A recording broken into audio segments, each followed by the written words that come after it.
Okay, welcome back. Let's get ready to start. So one thing about the setup here is you can see that there's two discs that are left. One of these is going to be used for victory point track. And I wanted to point out that this other one, you should probably take it out of the game because typical GMT fashion, they give spare parts. So there's always one extra of every component. So this one is actually an extra component that was not meant to be part of the game. Now, I don't know how much that impacts this game since every one of them has an extra. You could argue, well, it still all balances out, or if you want, you should take it out, and there should only be one in your game. And the same goes if you look at the Western Roman Empire, it's the same deal. One's for the victory point track, and then the other one should be out of the game. I think the place where it becomes most obvious is when you're dealing with the wonders. See those little cubes there? There's one cube there that doesn't have any stickers on it at all because they gave you an extra cube for wonders. And they give you extra stickers even. So, as always, GMT always gives you one more than you were supposed to have. So, never a complaint there. I do like that they do that. Okay, so looking at the special rules for this, we'll go over those real quick here. Of course, my dog's trying to play with me right now. These are land powers, so they don't get growth for sea areas. Normally you do. For every 2 sea areas you have, you get 1 growth. And they don't get VPs for dominating sea areas like you would in a normal game. So again, this is that, maybe I should have played a sandbox game and taught you the normal game first before we got into scenarios. But just understand that there's some normal stuff that's not in this. The Roman Empire are considered one empire, even though they're represented by 2 colors here. The Western Roman Empire uses their display, and what it's trying to say here is that even though this is the Eastern Empire, even though this says Troy, ignore all of this. They have the same bonuses. So basically, pretend like this is the card for both. So whenever it's their turn, and I'm looking at their special abilities, it's the same special abilities that the Western Empire has. So pretend like I have 2 copies of the Rome card. That's all this is trying to say. And then during the retirement step, normally, like I said, you can take discs and just remove as many as you want because maybe you don't want to grow there anymore and you want to get those discs to go somewhere else. Well, during that phase, we're never allowed to remove more than 1. And that's for either side. So neither half of the empire, here's like the flavor text. Begin the game with any discs in supply. So that confirms the extra disc thing I was telling you about. All are deployed on the map. In order to have discs in supply for placement via growth and card play, especially during the first term, the empire may have to rely on voluntary removal of discs. So during the retirement step, you cannot remove more than 1. So Western Empire discs cannot be placed into areas occupied by East and vice versa, and neither empire can use the other for chaining. The Roman gold in this scenario is used to differentiate the old cities from the new. The gold rules are in effect, but with the following modification. In addition to normal protection rules, as long as both Roman gold are in Rome or Troy, no Roman disc can be removed from that area except via competition or competition card effect. They are immune to any non-competition card. Remember, in a regular game, the gold, a non-competition card can at least destroy 1 disc, as long as it's not the last one. But in this case, they can't even destroy any disc. Competition card effect that would remove them. This includes 45 Traitor, which cannot be played on Troy if both Roman gold are present there. So this reflects size, fortification, garrison, etc. So then for scoring, I think it's important that we go through this before we start. During every victory tally step, either Empire faction scores 1 VP if it has a disc in Rome and or 1 if it has a disc in Troy. This includes the enemies. If so, it also gains 1 P for each Roman gold still there. So obviously, well actually, it's not true for the Romans and Visigoths. This is just for us. Sorry, my apologies. During every victory tally step, each city outside of Rome and Troy does not share an area with Roman gold, only gets a half victory point instead of the normal 1 victory point. So we can form cities, I guess, outside of there, but they're not going to be as powerful, and they're not going to get us as many victory points. And then here, note that the Visigoths or Persians would receive 1 if they had a city in either of Rome or Troy. All right, the fall of Rome and Troy. At the end of the game, the faction controlling Rome gets 5, and the faction controlling Troy gets 5. So, 5 victory points for whoever has it. So, Visigoths and Persians have special rules, as you can see, for every phase of the game. And what we'll do is we'll come back to this and address that as we go through each phase. The Aeneas rule, this rule is for basically if you got obliterated and you're down, you have no discs left on the map, or you're very close to having no discs on the map. This rule basically, think of like small world. You can just grab a new civilization and start over. Sorry, my dog is going bonkers here. 1 second. I just threw a tennis ball there. So anyways, think of it that way. So it's like a way to like just start over with a new civilization. Chances are you're probably never going to do great, but it's a consolation prize because it's better than having no discs at all on the board. This is just saying that there is no such thing as that. And then, of course, at the end of the game, if playing the full map, compare the victory points of the 2 invaders to the total of... So technically speaking, we could just use 1 victory point tracker for everybody. If there is a tie, the civilization in control of Rome wins. And Troy wins if playing the Eastern Empire. So, 1 second. Dog's back again. All right. So, that was a mouthful. Okay, so let's go ahead and go. And we'll look at the other scenario modifications as we go. There's 2 player aids you're going to want to have. There's the solitaire player aid, and then, of course, the regular one. We're going to start with the regular one and go from there. So, first things first is the growth phase. Each civilization in turn order does the following steps. So we start with the retirement step, which, remember, we are restricted per the scenario rules. We're going to only remove 1. You may return any number of your non-city discs to supply. Okay, terminology thing. Supply just means back in your cup. All right, so we're only allowed to return 1 because of the rules. Now, I don't see any reason to do that.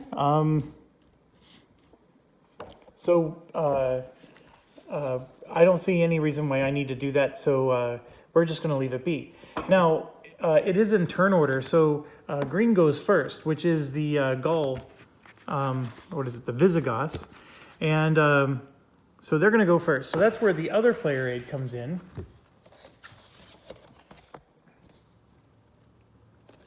And I'm pretty sure I read in the solitaire rules that the NPCs never retire.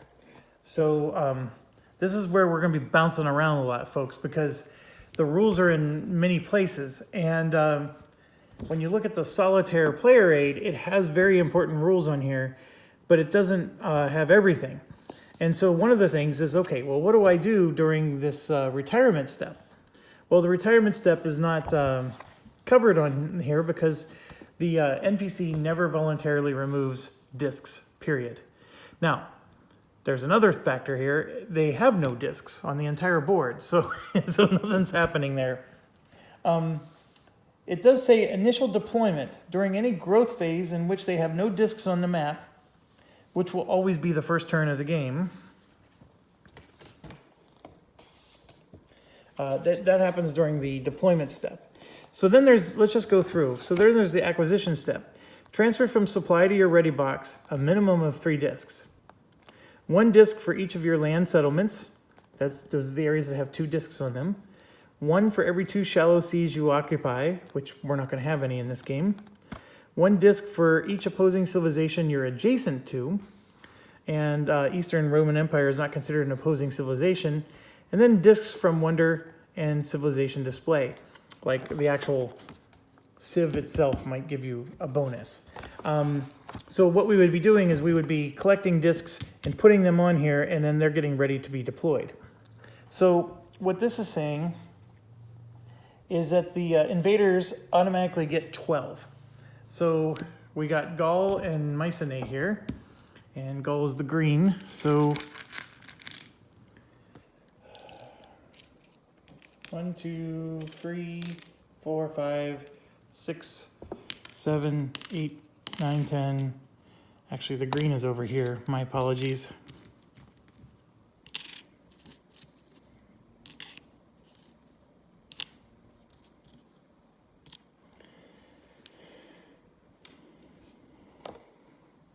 So what was that? 2, 4, 6, 8, 10, 11, 12. So we got 12 discs for them, and we're going to get 12. 1, 2, 3, 4, 5, 6, 7, 8, 9, 10, 11, 12. So yeah, it's a big pummel fest that's coming. The Visigoths must deploy their first disc to either Aquitania or Gaul. Reveal the top card of the draw pile. If it's odd, it'll be Aquitania. Otherwise, Gaul. So we're getting a little ahead of ourselves still. There's the resettlement step. You may transfer one disc from any number of your cities to your ready box. So here, if you have a city on the board, you could take a disc away from it so it's no longer a city. Why would you do that? Well, one of the reasons is cities don't generate new discs for you. They give you victory points, but they don't give you discs. So if you take one away, then they become a settlement, and then later on, they will give you more discs. So this is like a balancing game, a balancing act. Since all of our discs are gone, we want to keep our cities. We don't want to do that, and that's also our scenario objective. So we're probably not going to do this step very often in this particular game. Now we're at the deployment step. So remember, everything's in turn order, okay? So this is what they're going to do. And so that thing that I've been reading to you off camera here is the special scenario instructions for the Visigoths and the Persians. So that's where this is coming into play. So normally on a deployment step, you're taking your discs that you have here that are in the ready box. They can go into an area you control or a contested area that you occupy. The word occupy just means you have at least one disc there. It doesn't mean you control it. So then you can go into an area that's adjacent to what you control. Now, what does it mean to control an area? To control an area means that only your discs are there and no one else's. And then into an area adjacent to a contested area you occupy. Remember, occupy is just a place you have a disc. Contested means that one of you or them, has 2 or more discs in that occupied area. But only if your civilization has already had at least as many discs in that contested area as the opposing faction. So if they have 2 and you only have 1, you got to put a second one in the contested area before you can go adjacent. Okay? In or adjacent to your home area, regardless of your control or presence there, if you have exactly 0 discs on the map. So this is one that I hope we don't have to use very often. So again, I'm hoping you can find that the player aid's actually quite helpful here. So this is very good, and this is the deployment step. So we're starting with blue here, which is the Gaul, and I might have gotten it backwards. Maybe green is Gaul, but it doesn't matter. We pick a color, we'll stick with it.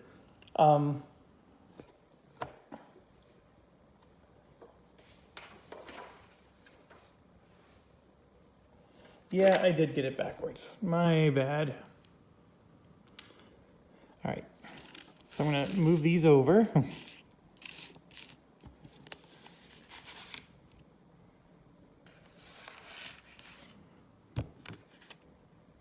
All right, so green is the Gaul, blue is the Persians. Stop getting it all messed up, Jeff. A disc is a disc. Shouldn't matter. It probably doesn't, but I better at least be consistent. Okay, so they start with 12. This is per the scenario rules for turn 1. And the first one is going to go to Aquitania or Gaul. So we're going to draw the top card, And what they want you to do is they want you to look at this number here and see this number is an even number. And so since it's an even number, they're going to gall first. So then the card just gets discarded. So very first disc goes onto gall, which is right here, like so. And then I'm going to just leave the camera here so you can see that area, and then I'm going to go read the rest of this.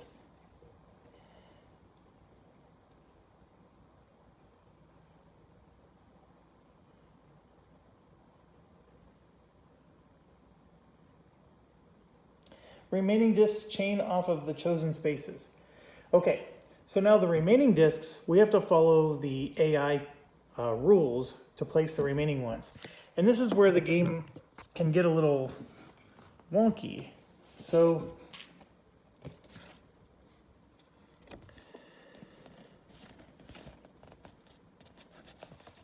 first things first, when you're looking at the solitaire one,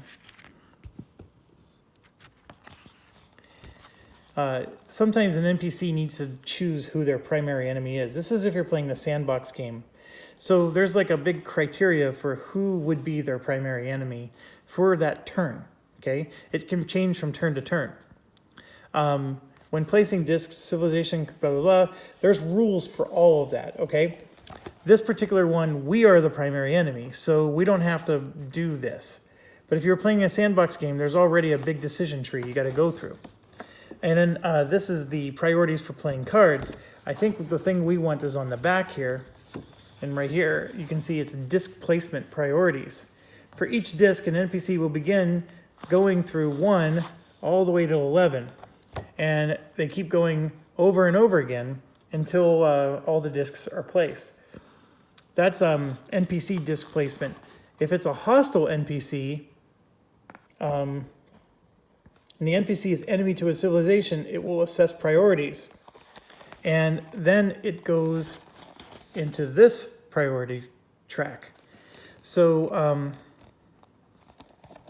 then if it's a non-hostile one, it uses this priority track. So it gets crazy. All right, so scenario special rules always take precedence. NPC will not place a disc in an area occupied by a civilization it's not an enemy of.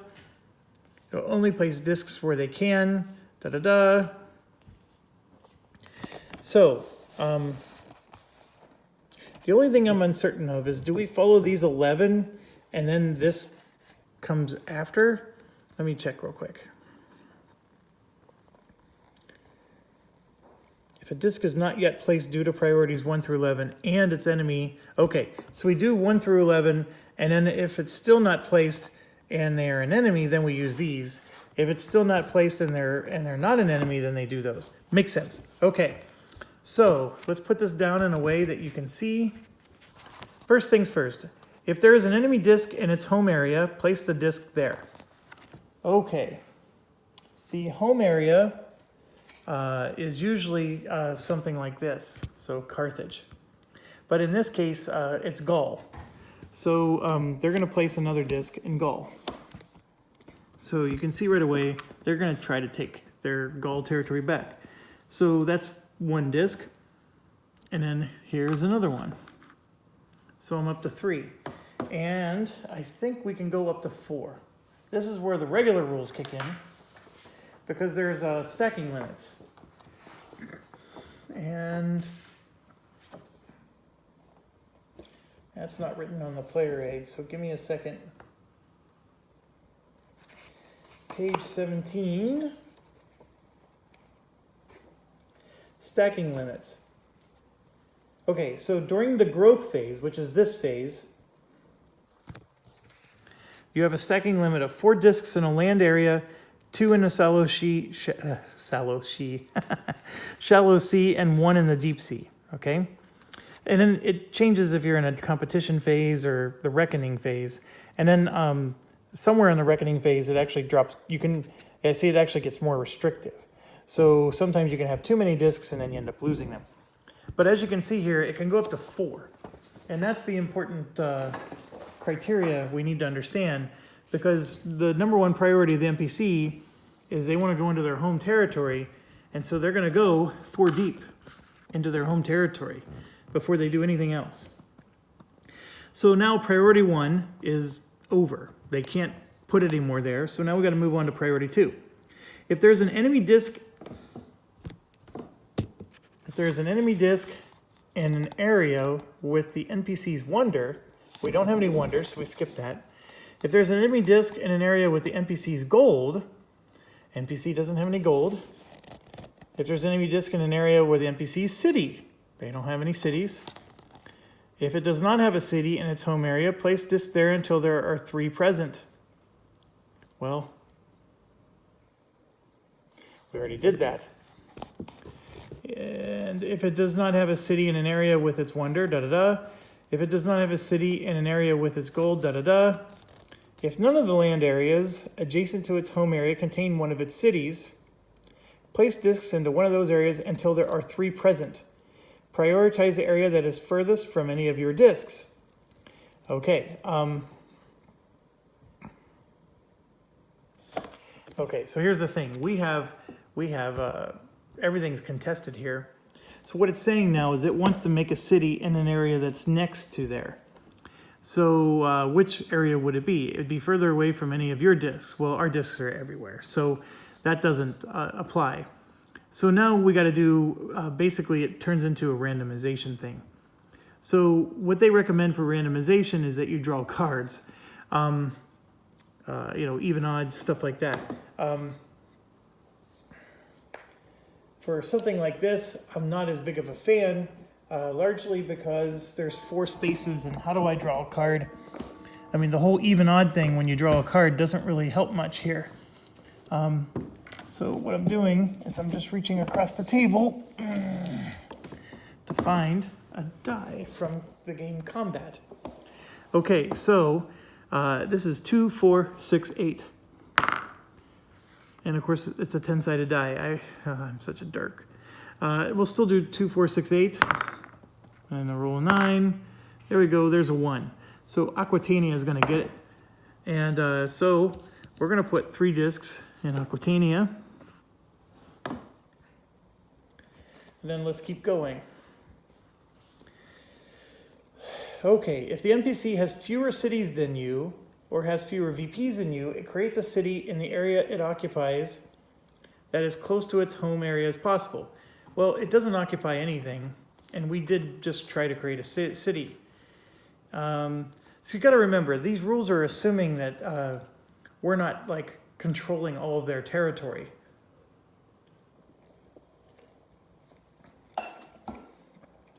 If the NPC is Phoenicia, we'll skip that. If the NPC is Minos, we're skipping that.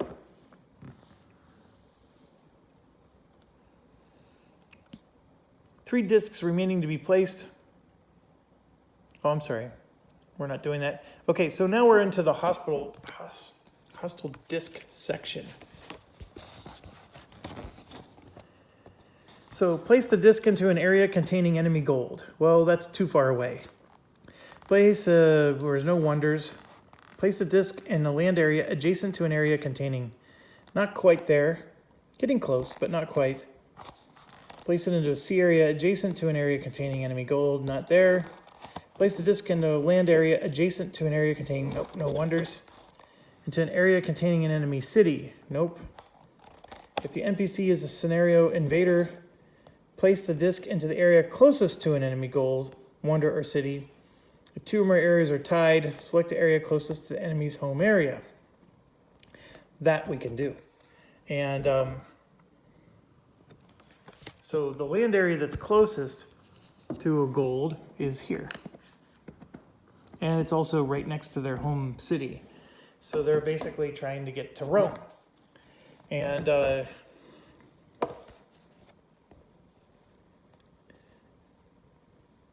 they are an invader. So like the 17 thing really applies to them. So what I'm going to say then is, let's say we go through this loop several times. I'm going to say we're going to keep going through the loop. And it's going to go to 2, and then 3, and then 4.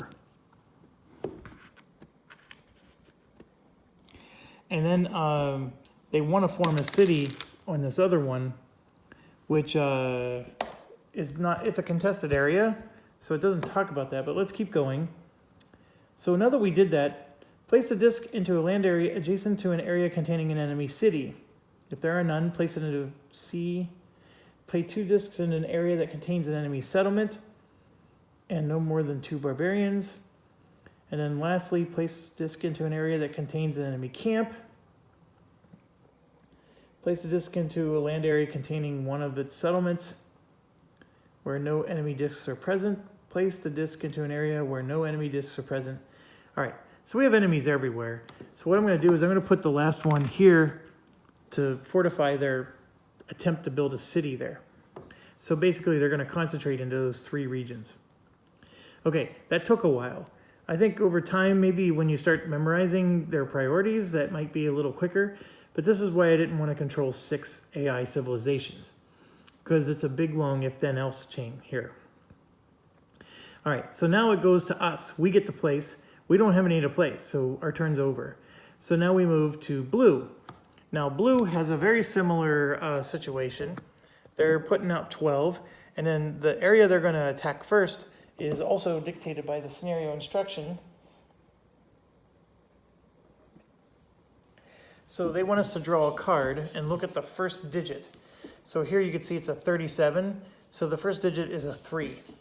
So the 3 translates to Hamath. So their first disc is going to go on to Hamath, which is, I believe, right here. So let's move up.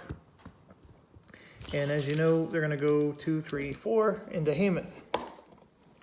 Now, they're going to do the exact same thing, except here you can see that there is a gold next to them. So they're going to attack the gold that's immediately next to them, yippee skippy.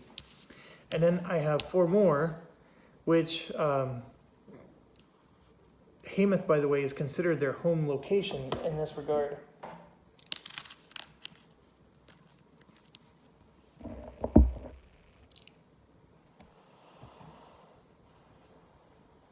Sorry, I'm just reading the rules here. Yeah, here we go. So, path of invasion. When placing discs, an invader will prioritize placing into areas that are closer to an enemy wonder or Roman gold. During the growth phase, the Visigoths and Persians are guaranteed a minimum of 10 discs instead of the normal 3 every round. Holy buckets. So normally you only get 3. Card draw is not something we hit yet. So yeah, they're prioritizing the gold areas. So then what we're going to do next is they want to build a city next to their home area, and we're going to call Phoenicia their home area. Oh, no, we don't have to do that. But it is next to the gold here, so we'll do it anyways. So we're going to go ahead and try to take Phoenicia, and we'll put 4 there. So there's the concentration of stuff. Now, what we could have done is we could have maybe put like this. Actually, that might even be a higher priority for them. So they put enough here to match the enemy, right? And then you can always go adjacent to an area as long as you have as many as your enemy. And then their priority is to take the gold. So I'm going to put 3 in the gold area. I think that's what they would do. And again, I mean, this is your interpretation. And of course, the rulebook does say use your brain and try to do what's best for the AI.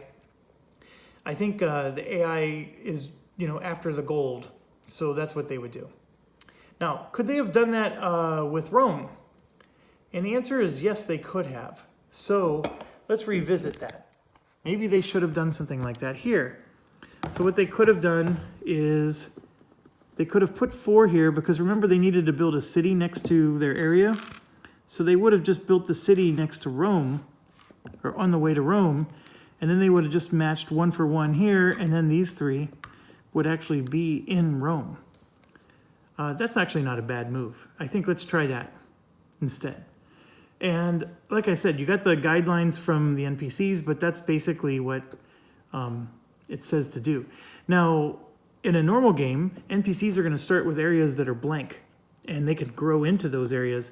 And a lot of those rules that we were skipping over was exactly that. That was them trying to expand and build, wonders and build cities that are near their home base, because you want to have more cities than just one, you know, things of that nature. So anyways, there you go. I think that's the way we want to do it. And that concludes the deployment step of the growth phase. So now we go to the card phase. Oh, sorry, I keep bumping this camera. Each civilization, one at a time in turn order, performs one of the following 3 activities. And this keeps going until somebody passes. And it actually tells you right here, they keep going until all civilizations have passed. So you can play a fate card. That's just these cards. Fate card is a card. They're not allowed to play competition cards. Or they can build a wonder, which is out of this game scenario. We don't even get to do that. Or pass. Now, just so you know, building a wonder is you have to spend 5 resources, which means you can remove 5 discs from the board. It's any combination of these things. You could remove a disc from the board. You can discard a card. That counts as a resource. Or you can play a talent, which we don't have, but those are those white discs over there. Okay, so in turn order, we're all going to do this until everybody passes. So now we have to play the fate cards. And yes, it's going to be starting with Gaul here. And before we look at their cards, Jesus, bumped again. Before we look at their cards, let's look at their rules for playing cards. So here's what we got from the scenario perspective. No rules for the cards until they actually do a card draw. So the negating cards can be played. Yeah, so they're not doing anything until there's no special rule until we actually draw cards. So what's their rule for playing cards? Well, here you can see they have a 1 through 12 priority for what cards will they play. And if a card does 2 or more things, blah, blah, blah, it's ranked based on what is the first thing the card does. NPC will prioritize playing cards that harm its primary enemy first, always. A different enemy second, barbarians third. Non-enemy civilizations last. If there's more than one option within a priority, an NPC prioritizes the civilization with the most VPs first, city second. Very important here. An NPC will never play a card which would require it to lose its own stuff. And what it does is it actually sets those cards aside and uses them to build wonders. Now, there's one rule in here. If you get a disc removed, like something causes you to lose a disc, you can pay a talent, which are those white discs, which we don't have yet, or you can discard a card, and that actually prevents the disc from being destroyed. So the action completes as if the disc was destroyed, but the disc stays. Competition cards, they always save their competition cards to use during a competition. NPC never voluntarily discards a negate card and will always use it on an opposing card that would cause, so defensively. They will use negate cards to cancel anything that hurts the NPC. They will not use negate cards to cancel something that benefits you. So if I play a card that puts discs on my areas, the NPC doesn't care. But they will negate things that hurt the NPC. Now, with all that said, there is a special scenario rule. So like I said, we're bouncing around a lot. If the Persians, it's not focusing very well, so there we go. If the Persians have a card that can negate a Western Empire card, and there are no Eastern Empire cards that it could negate, it will negate that Western card, but only if the Roman card would require the Persians to lose 1 or more cards, discs, or talents. And then it same goes Visigoths the other order. So basically the Visigoths aren't really going to help the Persians very much unless somehow the Visigoths are also impacted by it. So every barbarian here is on their own, is what it's trying to say. Now lastly, we got to look at the special abilities. They only get abilities that start at the competition phase, so we don't have to worry about that yet. But during competition, they get stuff. So let's look at their cards and finally figure out what's going on. These C cards are competition cards, so we can just set those aside. We don't even have to look at it. The only card they can play is this one that removes 2 discs from a city. So they can try to play that card. However, every city that the Romans have has a gold disc. So there's nothing that it does. So here you can see their order here. They have only 1 card to play, and this card doesn't do anything. That card's inert. Because of the scenario rules, the gold disc prevent discs from being removed from a city through regular card play. So this card does absolutely nothing for them. So what they'll do then is they'll use this card to cancel a damage that's done to them. So they're going to just turn this sideways to indicate, this is Jeff stuff here. The rule book doesn't say to do this. I'm turning it sideways to remind me that this is a throwaway card for them. And so they're going to use this to cancel any damage that's done to them. Now you might be wondering, okay, where's that explained? You can see here, they can pay a talent to prevent the loss of a disc. That's one of the things that they can do. And the other way you can prevent a loss of a disc is just discarding a card. So I know that was a lot of explanation, but that gets us through Gull's turn. So now it goes to our turn. And so I'm going to grab our cards over here. And we have a special ability. At the beginning of our deployment step, if there's a Roman city, we can choose to draw a card or transfer 2 discs from supply to the ready box. If there's no city present, we can place a disc. So I forgot to do this, but we would draw a card. There's no reason to do anything else. So I'm going to draw a card for us, and I'm going to draw a card for the Eastern Empire because they get the same abilities we do. Now, this is only for epics 1 through 3. We're on epic 4. So during competition, we're going to get a bonus where we hire mercenaries. So I'll explain that when we get there. All right, so this is exactly the same as everywhere else. There's no special ability here. And then this is just saying that we really can't make any navy until epic 4, but we're on epic 4. All right, so let's look at our cards. So we have a negate card here, which is nice. And we have 3 cards because we started the game with 2 and we gained 1 during that phase. So here we can negate a great person card. So that's very specific what it can negate. So we have a gold mine. We can place 4 discs into 1 or more areas and gain 2 talents. But we choose 1, okay? Or here we can place a disc into each of up to 3 different land areas that we occupy, then draw 2 cards, keep 1, discard the other. I'm going to play Gold Mine, and I'm not sure I want to play this one, but for right now I'm going to play Gold Mine, and we're going to gain 2 talents. So I'm going to discard that card, and then this is like an example of something the NPC would never negate. So I'm going to gain 2 talents for just 2 of these white discs, and those go into our treasury here. And they can be used, I'll just read the one that's closer to us. We can prevent damage, or we can buy a card during the draw step, or if we have 3 of them at the end of the epoch, which for us is the end of the game, we can convert them to victory points.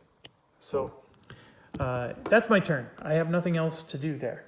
So now we're going to go to the Persians, which have Mycenae here. All right, so their special abilities, this one is a competition one here. And that's also competition, so there's no special ability to worry about there. And we get to here, and you can see they have a competition card, so we'll put that down. They have a great person. Take 1 card at random from an opposing civilization's hand, or gain 2 talents, then every civilization that occupies at least 1 bordering the southern edge of the map gains a talent. Okay, so which one do they play first? All cards that gain the NPC more cards in the hand is their top priority. Neither of those do that. Nothing with wonders. All cards that gain the NPC victory points. All cards that gain the NPC talents. So they're going to play the talent one. So here they're going to do Sub-Saharan Route and gain 2 talents. Now what's interesting is it's saying then every civilization that occupies at least 1 area bordering the southern edge of the map also gains a talent. And that is actually both the Western and the Eastern Empire. So we're going to give 1 to ourselves. So we benefit a bit from that card. But so do they. All right, so that card's out. So now we keep rinsing and repeating until everybody passes. Well, we know Gaul is passing because they're not going to play this card. Oh, I'm sorry. We got to take Eastern Empire's turn first. All right, so we can place 1 disc. We don't want to do this because we have no disc to place.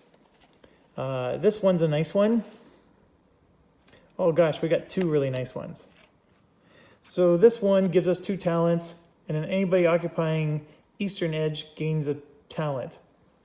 That would be ourselves, as well as the Persians, because they occupy the eastern edge. This one, every civilization bordering the Atlantic or bordering the western edge of the map gains a talent. Now this is an interesting one because that only benefits the Western Empire, because we border the Atlantic, and we're the only ones that border the western edge of the map. So we're going to do this one because it only benefits us. So we're going to get 2 talents for ourselves.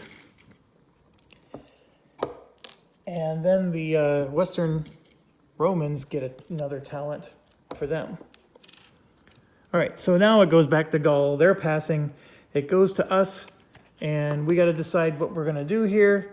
And this lets us place discs, so I'm going to wait. And by the way, when it says place a disc, it's not from your ready pool, because the ready pool is going to be empty by this point. It's always from your supply, unless it says otherwise. I'm going to hold on to this card. I know I get to get extra cards when I do this, but I want to wait until I can actually do the disc part as well. So I'm passing. And then we get to Mycenae, and let's see if this is ever a priority. You know what? I guess you could argue that this is a bigger priority than the last card they played because it would give them extra cards. It puts more cards in hand. So I apologize, but here's the thing. They're going to play this card, and then I'm going to negate it. Play in response to a great person. So both of these are going to get negated. And then we get to the Eastern Empire, and we're going to do the Silk Road as well. And so we'll get 2 more talents for them and 1 talent for the Persians. In case you're wondering, there is a hand limit of 6 in this game, so you can't hoard the cards too much.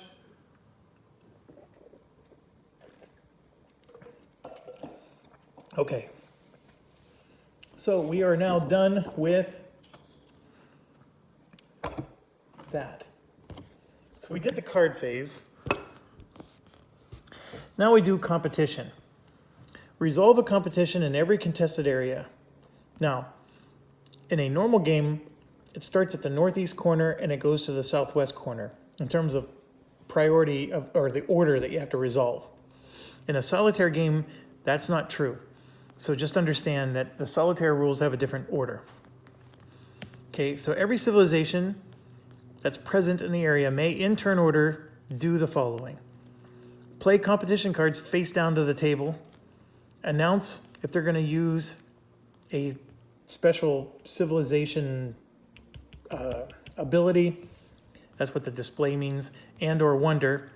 And then everybody reveals. So basically, you put your cards down secretly, and then when everybody's ready, we reveal it together.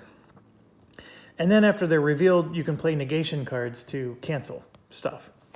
So then in turn order, you resolve the wonder abilities first, and then the special abilities second, and then and only then do you resolve the competition cards that were not negated.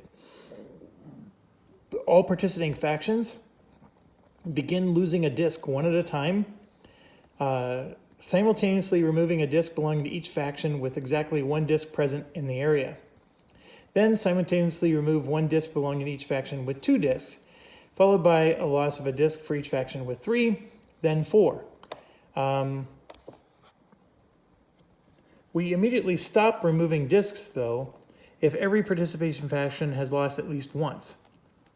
Every faction has exactly 1 or 0 remaining, or only a single faction remains. Now, after we stop, though, if the area is still considered contested, it repeats. So it's a little silly, because you're told to stop, but then it starts over. But it does mean, though, that the lower numbered, like the cities, will be the last to fall. And then you check for possible loot, which, according to our scenario, is going to be when the gold tokens are removed. So that's what this is. So now we look at the solitaire one. solitaire order of competition. Within each priority, perform competitions. So all NPC home areas are first.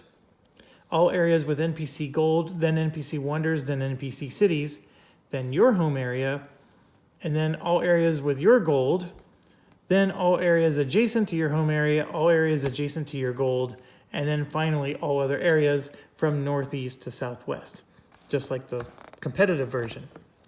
So, and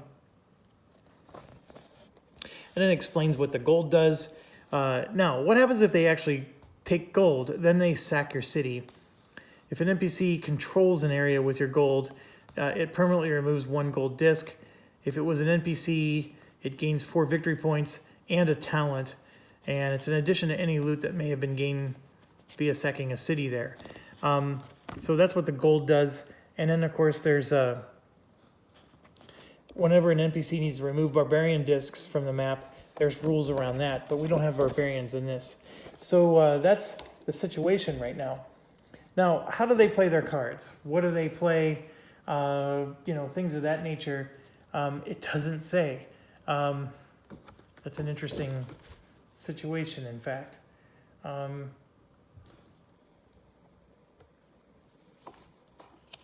I know they want to play their cards in a competition, and then this is awful. This is if the competition's in a C area. These are worthless cards to the Goths. That is very awful for them. They have 2 Navy cards. So they basically have 3 cards that are useless.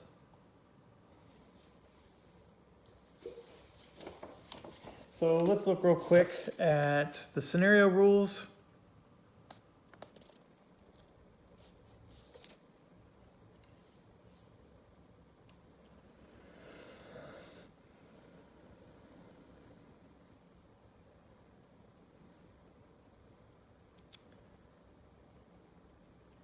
I don't see any.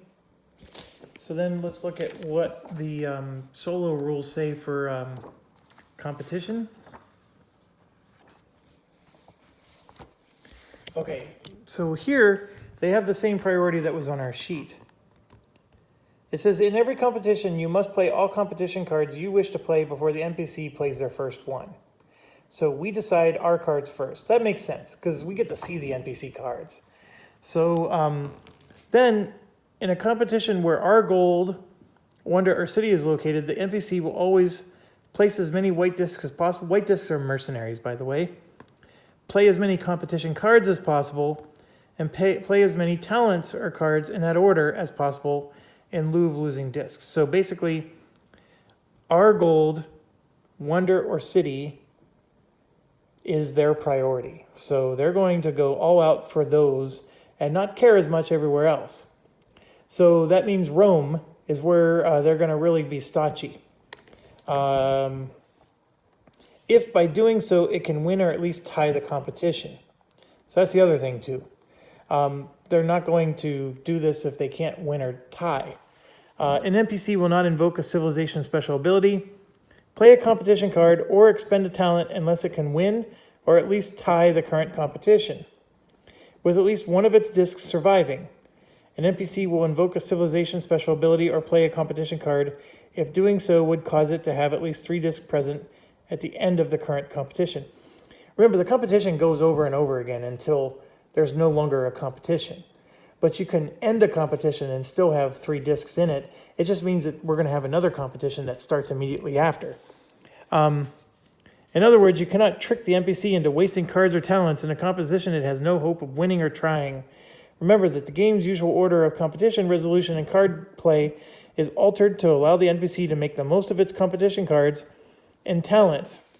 So the key thing there is we play our cards first, and then the NPC basically gets to see what our cards are going to do to them, and then they get to calculate whether or not they have a fighting chance. And they're only going to play their cards if that helps them to win. All right, so the NPC order is they want to do their home area first. So we're going to do Gaul up there first. Now, they've already confessed that they're not going to play any cards. They're saving all cards and all abilities for when they fight in Rome. Now, one thing to understand is at the beginning of the competition phase, they always gain a talent. So one talent goes to Gaul. You may place one Gallic disc into a contested land area occupied by 2 or more Gallic discs. You may place one white disc into a different contested land area occupied by 2 or more Gallic discs. So basically, I'm grabbing a green and a white. Green is permanent, white is temporary. And they're saying we can place them in areas that have 2 or more. Well, Rome is the priority, so we're going to be placing the 4th one into Rome, but then this one can't go into Rome. It has to go somewhere else, and we're going to choose their home territory because that makes the most sense. So that's what we're going to do for them. And so then let's look at the Persian one. Once per turn, at the beginning of a competition, place a white disc in each of 2 contested land areas occupied by a Mycenaean, well, in this case, a Persian disc. And then during the competition phase, the first time they earn loot, they gain 2 talents instead of 1, which is cool. All right, so they get to take a white disc in 2 contested land areas. So it's going to be a similar deal. They're going into 2 gold areas, so there's going to be 1 in this gold area and 1 in that one. Now, mercenaries are temporary, and they're going to be the first to die. They would be the first to die even if we controlled them.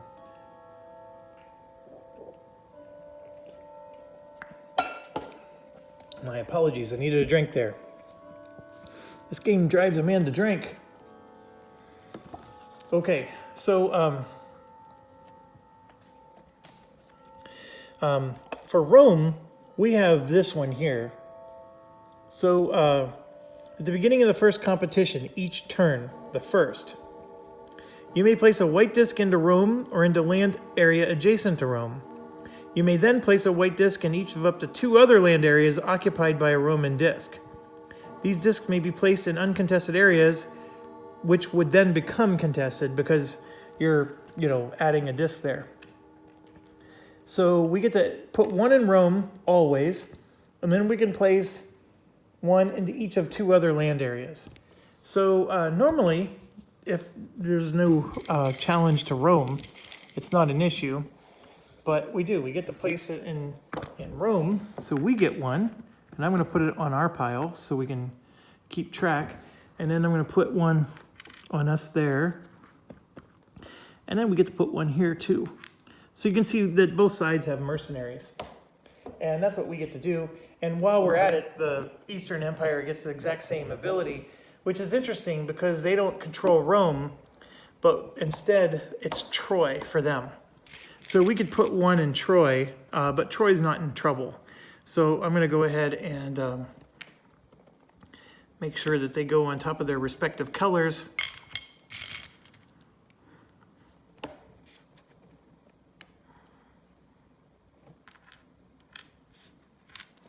Oh boy, just having a hard time. Okay, done.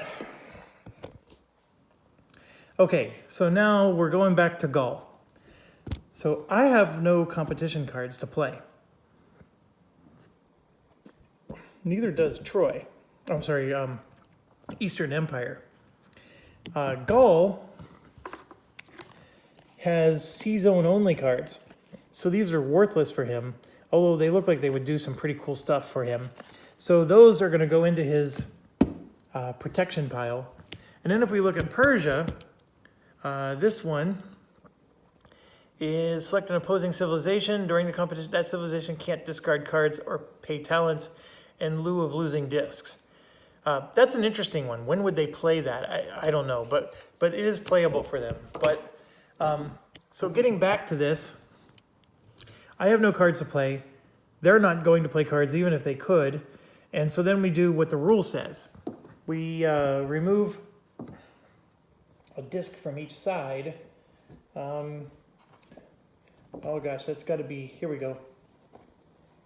So now we're doing step 4 here. Each faction begins losing one disc at a time. We're going to remove one disc belonging to a faction with exactly one disc present. Then we go to 2 discs present, and then 3, and then 4. So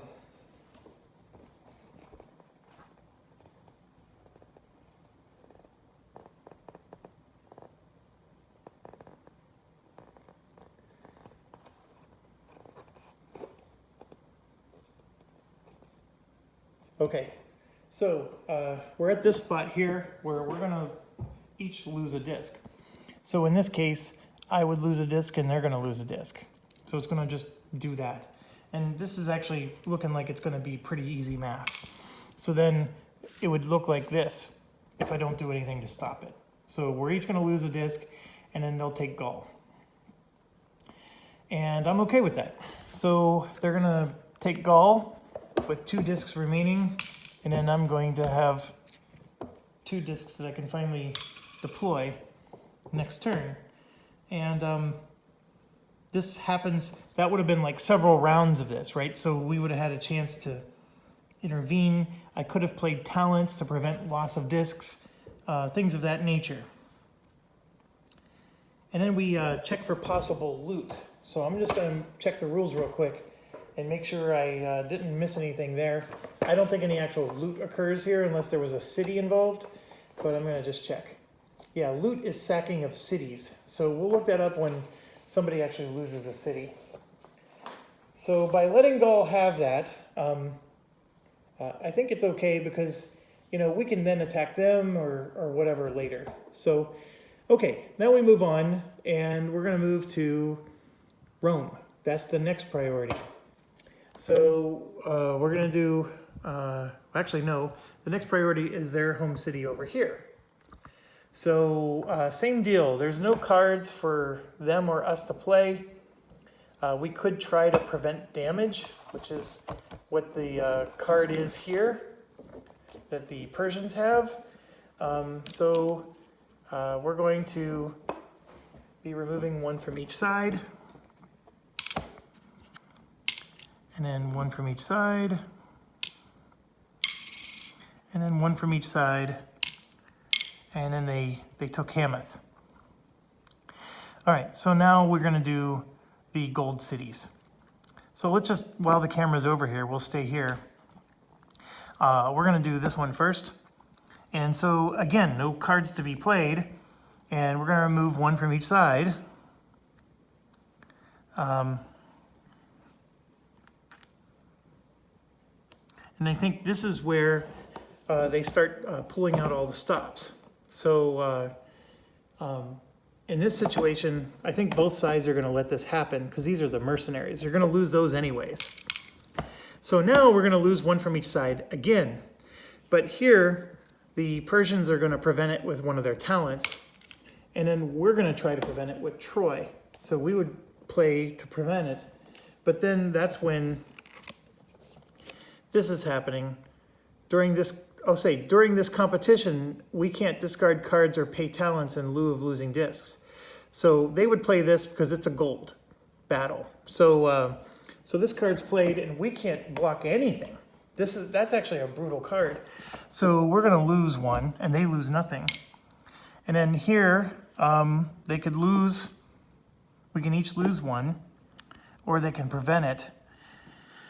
They're going to win even if they prevent it. So we're going to let them, remember, the stacking limit is 3. So they're going to let another one get lost. And then now they would lose another one, but this time they will prevent it because they'll have a city here, and then this will be lost. And they took over, and not only did they conquer a city, but this gold is also going to be removed. So now let's resolve this. Okay, so this is they're sacking a city. At the conclusion of every competition in a land area, a civilization earns both 1 talent and 1 BP if it fulfills both of the conditions. It controls the area, and 3 or more discs belonging to a single opposing civilization, the white discs don't count, were removed during the competition. So they get a talent. and they get a victory point. So they're up to 1.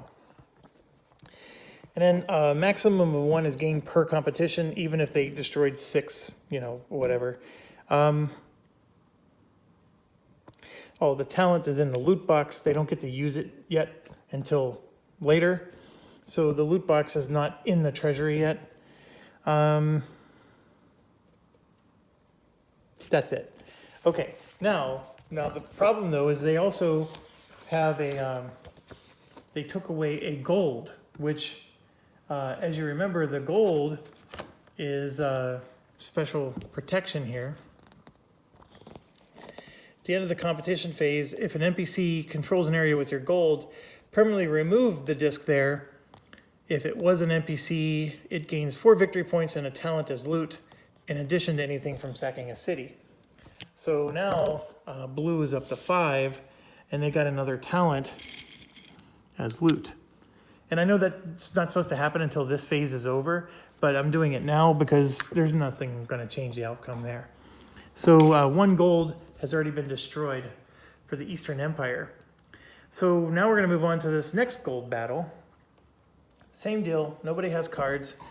So 1 from each is going to be removed. And now we're down to 3 each.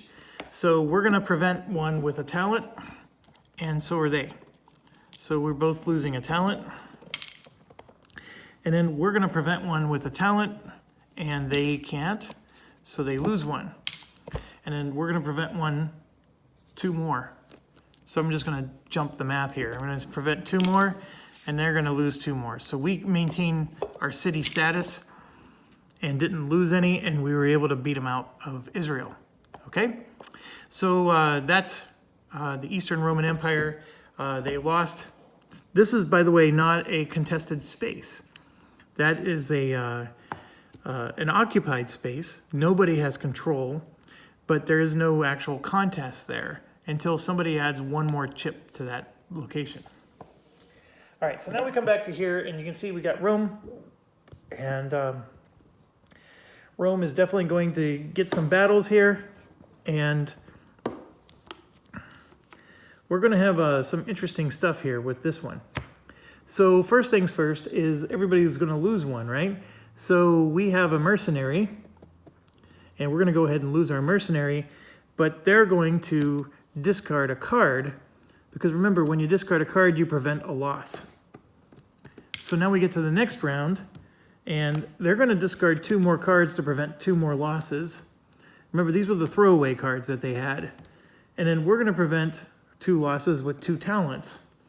So we've done a lot of back and forth with no actual damage.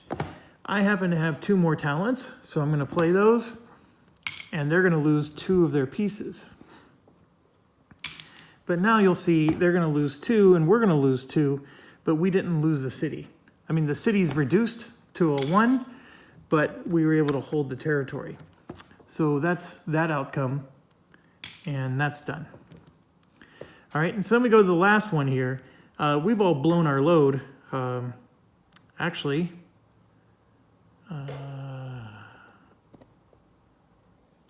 this is interesting.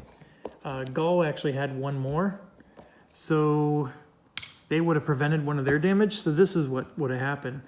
Basically, it would have been it would have been reduced to this. They stop because this is no longer a contest. So it would have been reduced to that, and then it would have stopped. So that's very interesting. Okay, so now no contest here, and then there's a contest up there. And like I said, everybody's blown their whole load. So this is just bing, bing, bing. So I'm going to kill 3 from them and 3 from us, and they remain in control. So the Goths were able to do a number on us there, and that ends the competition step. Okay, they don't get any loot or anything because they weren't able to destroy 3 of our guys in any place. So they're not as victory friendly. Okay, So we're now in what's called the reckoning phase. And here we perform each of the following steps. C domination. I'm going to explain it because it's not in this scenario, but I'm going to explain it anyways. If, for example, this C zone here has these land zones next to it, there's 3 of them. If we had possession of all 3 land zones, we dominate that C zone. And basically what it says is that if we dominate the C zone and anybody else had tokens in that C zone, they get destroyed automatically. Victory tally. Each civilization gains 1 victory point for each of its cities and 1 victory point for each of its wonders in an area that civilization occupies. I do need to check the scenario instructions to make sure that that really does happen. It's the victory tally step.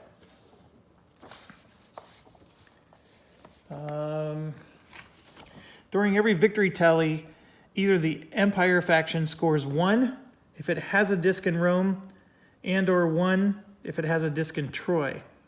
If so, it also gains 1 for each gold that's still there. So it's saying that if there was a city in Rome, that empire would score 4 points, 1 for the city as normal, 1 for having the Roman disc in Rome, and 1 for each gold, if both were still present.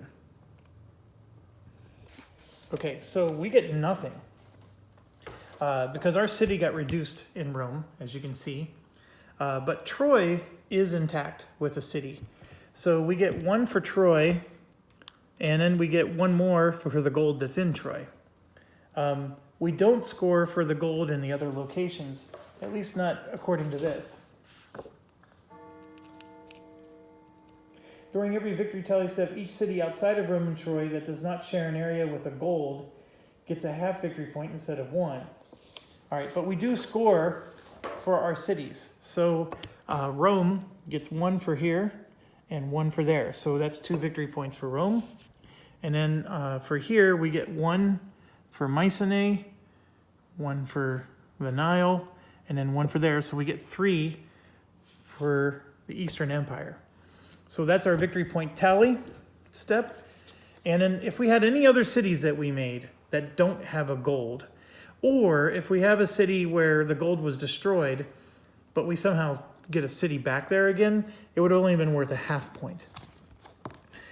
So the gold's important. If we lose the gold, we don't get that anymore. Turn order reset. Reset the turn order in order of most to least cities. If tied, the lower VPs chooses.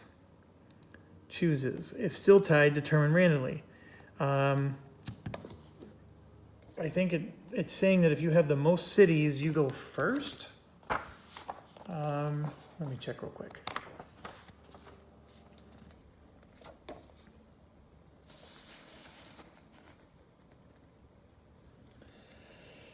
Oh, why don't I see this? Here we go.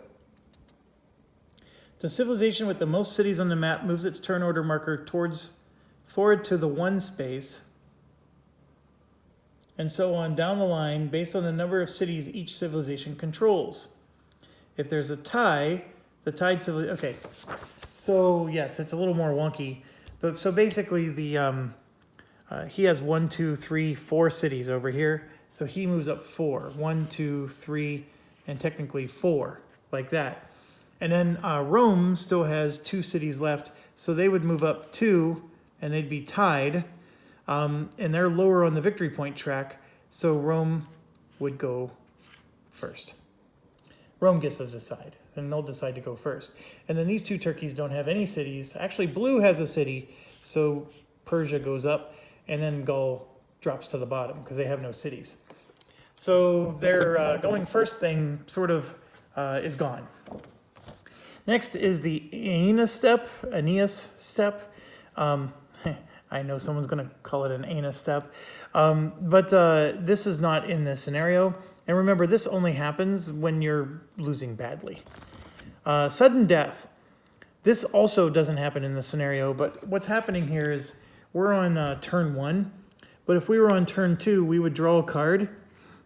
I'll just take one that's in the discard pile. If this card had a 2 anywhere in it, we would have ended the epic. And if we were on turn 3, if it had a 2 or a 3 anywhere in the number, we would have ended the epic. So that's what that means, but we're not doing that. That's completely disabled in this scenario. And then last and most importantly, each civilization in turn order draws 3 cards, plus 1 card for every 4 cities on the map, plus 1 card for every talent you spend, and you have to spend talents. So we're done with our turn, and we're moving to turn 2. But let's draw our cards. So Roman Empire is first, Western. We're going to draw 3. We definitely don't have 4 cities, so that's all we get. And then the Eastern gets 3. And then the Persians, no and then. And then the Gauls.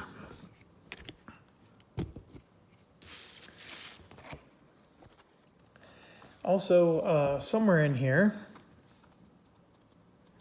I think it might have been, it doesn't matter where, but this, the Persians, their loot moves over.